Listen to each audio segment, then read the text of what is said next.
Tapi kalau dia clear saja, jangan duduk kat rumah, pergi sembahyang kat masjid. Sebab masjid itulah wa antum akifuna fil masjid.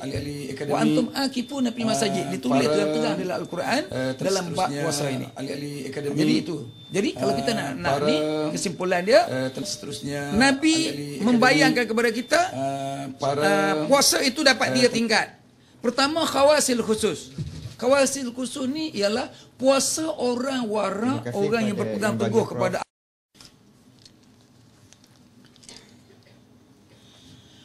Assalamualaikum warahmatullahi wabarakatuh. A'udzubillahi minasyaitonirrajim. Bismillahirrahmanirrahim. Alhamdulillahirabbil alamin wal 'aqibatu lil muttaqin wa la udwana illa 'alal zalimin. Wa salawatullah wa salamu ala sayyidil mursalin sayyidina Muhammadin wa ala alihi wasajmain. Yang berusaha dihormati saudara pengurus majlis, yang berbahagia dihormati profesor, seterusnya ahli-ahli akademik, para tenaga pengajar, warga kerja Open University, seterusnya hadirin-hadirat rahimakumullah. Maaf terpaksa kena address dengan keadaan yang sangat tergesa-gesa. Disebabkan hari ini rupanya saya dah termasuk dalam era hari raya, dah terus pakai baju raya dah. Pasal nak raya lebih awal kan. Saya mohon maaf kerana sedikit kelewatan disebabkan oleh ceramah tadi pukul 1 sampai pukul 2 di EPF. Jadi habis pukul 2 nak mari sini duduk agak hampir 10 minit lah. Tapi kita faham sajalah di musim Ramadan ini jalan raya tidak berapa menyenangkan. Walaupun keadaan begitu luas selesa, tapi bila tempoh-tempoh tengah hari macam ni macam-macam. Baik, kita terus pergi ke tajuk yang kita nak kita olah hari ini. Saya terlebih dahulu mengucapkan jutaan terima kasih yang tidak terhingga kepada Open University yang sudi menjemput saya datang kemari. Dan pertama sekali kita ingin melihat beberapa kandungan yang ada dalam Ramadan yang tidak wujud pada waktu lain. Yang ni satu kalimah yang pendek daripada Al-Quran tetapi memberi implikasi yang sangat tinggi dalam kepahaman kita. Iaitu perbezaan yang sangat nyata. Iaitu dalam Al-Quran menyebut Syahrul Ramadan allazi unzila fihil Quran hudal linnasi wa bayyinatin minal huda wal furqan. Dia kata bulan Ramadan ini, dalam bulan Ramadan ini bulan yang diturunkan Quran ke dalamnya. Oleh itu dia kata orang yang mengamalkan Al-Quran, ya Quran diturun asalnya dalam bulan Ramadan, hudal linnasi wa bayyinatin minal huda wal furqan. Dia menjadi perbezaan yang di antara benar-benar dengan benar tak benar, benar biasa dengan benar yang luar biasa. Memang perbezaan. Di mana kita nak kutip segala perbezaan yang ada, sedangkan kita hidup macam biasanya, cuma tak makan tengah hari je. Saya cuba nak olah sebanyak mana yang saya ingat. Pertama, Nabi berjanji dengan kita, dalam bulan Ramadan sesiapa yang melakukan satu ibadat sunat, maka dia akan diberi ganjaran pahala seperti satu ibadat fardu. Ibadat fardu ni memang terus mendapat keridhaan Allah dan dijamin oleh Allah lah.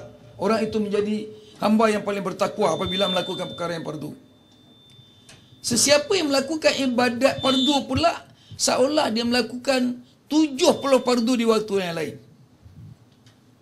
Pernah tak kita pergi ke Giant supermarket, kita beli selai baju diganda dengan 70 baju percuma? Ada? Never and never. Tak akan kita dapat. Tapi di segi Allah, sehari kita berpuasa, dia boleh ganda 10. Tapi ini yang dipardukan, dia ganda 10 lah. Namun kalau kita buat kerja lain lah, macam sembahyang Jumaat, buat kerja fardu, dalam bulan Ramadan digandakan. Kerana komitmen kita kepada Allah terlalu tinggi. Tinggi sangat-sangat. Kita tak makan kerananya. Kita berniat malam tadi kerana dia. Jadi seluruh penghidupan kita, pernafasan kita hanya dengan Allah SWT saja. Kita tak berani nak buat maksiat. Tapi di luar bulan puasa, memanglah. Tetapi namun ada juga benda-benda yang saya nak sebut. Ada orang yang tak tahu membezakan antara puasa dengan tak puasa. Kita akan sebut kemudian kalau ingat. Tak tahulah berapa lama masa diberi tu lah, sebab saya jam tak mana tak. Jadi tak tengok jam, senang ceramah sikit. Kan? Kalau tidak duk tengok jam je bila nak ceramah. Okey. Kita dah perhati tengok tadi ya. Itu satu baru. Kemudian kita lihat pula dari sudut lain. Ada satu hadis yang 5 rangkap hadis ni berkait juga dengan suasana kita di universiti, iaitu pembelajaran ilmu pengetahuan. Hadis ini bermula dengan man hadara majlisal ilmi fi ramadhana kataballahu lahu bi kulli qadamin ibadat sanatain wa yakunu ma'ayatatal ash.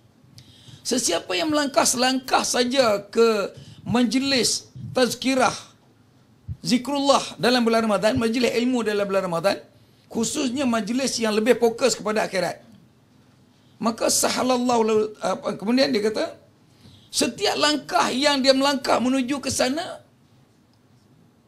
Allah akan tulis pahala setahun. Masya Allah. Ada orang duduk di bangunan belah sana nak ceramah kat sini. Dia melangkah berapa? Dekat-dekat 20 tapak. Artinya seolah dia dapat pahala 20 tahun. Wow! Tahu tak wow? Ingat tak masa zaman Pak Tongko beli tukang picit dekat Hussein Lempoyan? Dalam filem Tiga Abdul. Kalau tak ingat, saya nak dialog sini ni. Nama saya Jamal Pak Tongkol, nama tuan Hussein Lempoyan. Saya saudagar minyak tuan, saya saudagar unta. Saya dengar tuan ada memiliki 2 tukang picit. Ini Abdul Wahab dengan Abdul Wahab. Berapa harga tuan beli? 2,000 dirham. Maukah saya tawarkan kepada anda jual kepada saya dengan 4,000 dirham? Berapa? 4,000 dirham. 1,000, 2,000, 3,000, 4,000. Wow! Jadi wow ni boleh kita gunakan dalam bulan Ramadan. Kerana gandanya cukup hebat sekali. Tu baru sebut satu. Selangkah orang melangkah pergi ke majlis ilmu, baru selangkah Allah memberi pahala sebanyak setahun. Maka kalau kita masuk universiti mana pun, tidak terfikir oleh kita bahawa ganjaran yang diberi dalam bentuk invisible, bentuk yang kita tak nampak, sangat hebat. Selangkah, baru angkat selangkah, setahun dah pahala. Katakan kalau orang duduk di ujung sana, dia tak pakai kereta, dia pakai, dia berjalan kaki je. Dia berjalan pula sampai ke sana dulu. Sampai ke gate, lepas tu dia patah balik. Nak bagi banyak pahala. Maka berapa pahala dia dapat? Puluh-puluh tahun dia dapat. Wow! Dan Nabi kata, man hadara majlisal ilmi fi ramadhana kataballahu bi kulli qadami ibadat sanatin wa yakunu ma'ayatatal ash. Aku tunggu rohnya di bawah arasy. Kita meninggal dunia, esok roh kita kembali ke rahmatullah. Sampai ke arasy, sampai ke hadapan Allah. Nabi Muhammad dah tunggu dah, roh dia tunggu sana. Menghormati orang yang belajar ilmu pengetahuan. Sebab itu di dalam hadis lain Nabi mengatakan, dia kata, man salaka tariqan fi talabil ilmi sahalallahu lahu tariqal jannah. Sesiapa yang bersusah payah mencari jalan menuntut ilmu pengetahuan, maka Allah akan mempermudahkan dia jalan ke syurga. Sebab itu para guru, para akademik, para pengajar memberi orang ilmu pengetahuan, dia punya pahala itu dijanji oleh sebuah hadis. Dijanji oleh sebuah hadis. Hadis itu mengatakan, iza mata ibnu Adam in qata amalu illa min salat. Bila mati anak Adam terputus amalan melainkan 3 yang boleh dipertanggungjawab dalam kubur, boleh dapat pahala. Pertama, sedekah jariah. Bulan Ramadan macam ni, orang memberi hadiah, orang bersedekah lagi banyak. As-sadaqatu fi ramadhan tatfil nar. Sedekah dalam bulan Ramadan akan menghapus seluruh api neraka yang nak bakar dia. Lepas tu dia kata khairus sadaqah sadaqatun fi Ramadan. Paling banyak sedekah adalah sedekah dalam bulan Ramadan. Hingga sampai Nabi tidak pernah meninggalkan makanan sikit pun dalam rumah dia kecuali sebiji 2 kurma. Dapat je kurma dibagi ke orang semua sebab ini dalam bentuk pemberian Ramadan. Sebab tu Nabi kata, dalam melakukan kerja-kerja sedekah ni aku lebih banyak bersedekah dalam bulan Ramadan. Dia ada hadis dia. Jadi bab sedekah. Maka dengan itu, kalau kita tengok orang yang berkait dengan hadis tadi, pertama, izamat tabna adam yang kata amalu illa misalah, sedekah jariah, bagi sedekah. Dan sedekah-sedekah ni pun dalam Ramadan ni bagi yang bagus dah sikit. Sebab baru ni ada dialog hebat di antara duit RM1 dengan duit RM50. Dalam dialog ni sampai nak bergaduh lah. Duit RM1 kata, wahai duit RM50, aku lebih bernilai daripada engkau. Walaupun aku comok-comok, konyok-konyok, tapi aku lebih bernilai kerana aku sentiasa beralih tangan daripada masa yang singkat. Engkau tak berjalan langsung, duduk dalam pos lipat senyap je, mana ada nilai? Duit RM50 kata, mana boleh? Aku paling banyak nilai, sekeping RM50, engkau satu-satu. Takkan tak reti-reti. Jadi dalam pertempuran atau pertengkaran ini, abang-abang dengan kakak semua nak masuk belah mana? Duit nak masuk belah RM1 ke belah RM50? Soalan ni senang je jawab ni. Soalan dia, mana lebih bernilai antara duit RM1 dengan duit RM50? Itu saja. A duit RM50, B duit RM1. Which one you prefer to answer? Duit RM1, A RM1, B duit RM50. Yang mana nak masuk? Duit B ke A ke B? A ke B? A ya? Wah, ada yang jawab C pun dah. A duit apa tadi? A duit RM1, B duit RM50. Ramai ambil A. Saya pun setuju ambil A. Mengapa? Kerana duit A ni selalu mengunjungi masjid dan surau tiap-tiap malam. Duit RM50 berada di karaoke tiap-tiap malam. Kan? Sebab tu bila buka tong derma duit RM1 je duit RM50, payah jumpa. Tentulah lebih nilai yang pergi ke surau masjid kan? Takkan tak faham-faham. Senang je. Yang kedua, tadi kata sedekah, sedekahun jariah. Yang kedua, au ilmi untuk pergi. Ilmu yang orang pakai. Bayangkan seorang pensyarah universiti. Sampai meninggal dunia pun profesor lah dia. Mengajar orang dah berapa banyak dah. Kawan tu pun sampai kaya raya hebat dah. Dah buka gedung besar-besar. Hanya ilmu dia ambil daripada seorang pengajar, seorang profesor di universiti dia. Bayangkan. Maka jika dia meninggal dunia, pahala semua murid dia beratus-ratus, ribu-ribu tu menyalur masuk ke dalam pahala dia. Sebab ilmu. Awal ilmu untuk babi. Sebab tu saya pun. Saya ni bukanlah profesor, bukanlah ahli ilmu sangat. Saya mengaji pun main lari-lari, macam lari-lari hujan je. Sangkut sana sikit, sangkut sini sikit. Tapi alhamdulillah Tuhan bagi kepada saya satu ruang yang pada saya sesuai dengan saya kot. Sebab saya masuk sekolah Arab dulu, daripada sekolah pondok, lepas tu pergi sekolah Islam. Masuk sekolah orang putih sekejap dekat Clifford. Belajar nak jadi orang putih sekejap, tak mau jadi. Tapi tak apalah, dapatlah ilmu pengetahuan sikit. Lepas tu masuk kolej Islam. Lepas tu habis kolej Islam, pergi celuk dekat UIM sekejap. Akhirnya bila bertugas dengan tabung haji, banyak ruang. Peluang radio, televisyen, surat khabar pun banyak cari kita masa tu. Kerana kita bukan pandai sangat, congnya. Tapi nak macam mana, dia nak idea-idea kita, jadi mudah kita ni. Jadi hasil pengalaman 25 tahun dengan tabung haji, sekarang ada 13 tahun buat syarikat sendiri, masih mengendalikan jemaah haji juga, sampai nak masuk dalam dewan ni pun dari Mekah telefon tu. Tadi ni, kita nak ceramah, dia pun ceramah dalam telefon. Dari Mekah tu nak tutup betul apa ni telefon.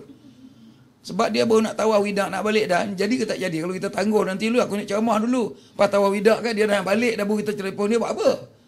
Kan? Jadi payah nak tutup telefon sehari dua hari ni. Kadang-kadang orang marah apa tengah telefon ni, tengah ceramah ni angkat telefon. Pasal ni takut orang di Mekah.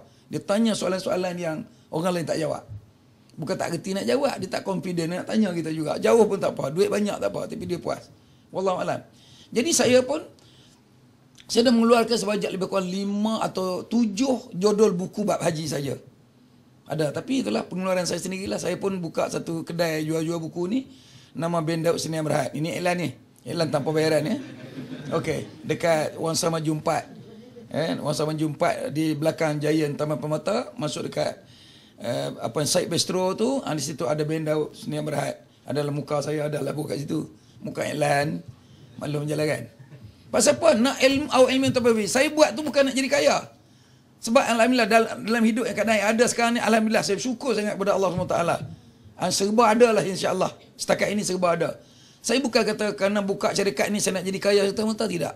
Saya mengenangkan anak-anak saya. Kalau saya meninggal dunia, siapa nak cetak tambah buku ni? Dia tak buat.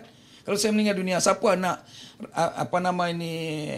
reproduce balik saya punya video haji dan umrah? Kan? Benda tu tak ramai orang buat. Video haji umrah di Malaysia tak ada, kecuali tabung haji ada keluar satu layar konsol apa nama ni, Taman Tun buat satu. Lain semua saya tak pernah. Dan kan orang yang pergi menunaikan haji dan umrah terlalu banyak. Tapi mereka tak buat. Jadi saya orang tak buat, baik saya buat. Jadi kalau saya meninggal dunia esok, tak ada orang nak buat, biar anak saya teruskan. Kerana dia pergi tempat pencetakan, dia order saja dan bayar duit. Lepas tu dia edar saja. Jadi insyaAllah setiap orang yang mengikuti ilmu ini, insyaAllah mungkin dia berdoa saya dekat kubur. Kan saya pun tak tahu kubur saya sempit ke luar.